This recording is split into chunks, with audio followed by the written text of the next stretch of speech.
ബാലകൃഷ്ണ, ബാലകൃഷ്ണ, ആ ഇതെന്തൊരു ഉറക്കാത്? നേരെ എത്രയെന്നറിയോ? ബാലകൃഷ്ണ എണീക്കുന്നു. ബഹളമൊന്നും ഉണ്ടാക്കണ്ട. തന്നോടാരാ മുറിക്കകത്ത് വരാൻ പറഞ്ഞത്? എനിക്കെന്താ ഈ മുറിക്കകത്ത് വന്നൂടെ? പാടില്ല, പ്രേതങ്ങളൊക്കെ പുറത്ത് നിന്നാ മതി. ഇത് മനുഷ്യരെ ഉറങ്ങുന്ന സ്ഥലവാ. ഉറങ്ങിക്കോ, ആര് പറഞ്ഞു വേണ്ടെന്ന്? പക്ഷേ സൂര്യൻ ഉദിച്ചാ പിന്നെ ബാലകൃഷ്ണൻ ഉറങ്ങാൻ പാടില്ല. സൂര്യന്റെ സൗകര്യം നോക്കിയാണോ ഞാൻ ഉറങ്ങി ഉടനെ ചെയ്യുന്നത്? എനിക്ക് ഇഷ്ടമുള്ളപ്പോ ഉറങ്ങും, ഇഷ്ടമുള്ളപ്പോ എനിക്ക്. താനാരാ ചോദിക്കാൻ? ഇനി അതൊക്കെ ഞാൻ തീരുമാനിക്കും.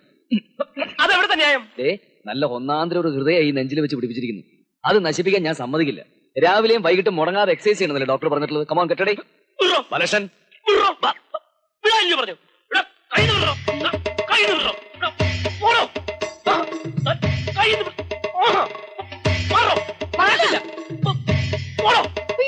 ഇത് വലിയ കഷ്ടമായല്ലോ. ഒരു കഷ്ടമില്ല. ആദ്യത്തെ കുറച്ച് ദിവസം വിഷമമൊക്കെ കാണുള്ളൂ, പിന്നീട് ഇതൊക്കെ ഒരു ശീലമായിക്കോളും. നടക്ക് നടക്ക് നടക്ക്. ആദ്യ എക്സസൈസ് നടക്ക്.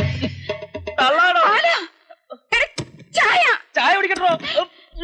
ചായ കുടിക്കട്ടോ? വേണ്ട, ചായ കുടിച്ചിട്ട് എക്സസൈസ് ചെയ്യാം. എക്സസൈസ് ചെയ്തിട്ട് ചായ കുടിച്ചാൽ മതി. ഈ ചെറുക്കനത് എന്ത് പറ്റി? 1 2 അയ്യോ കൈതട്ടി കൈതട്ടി. ഇനിയും 5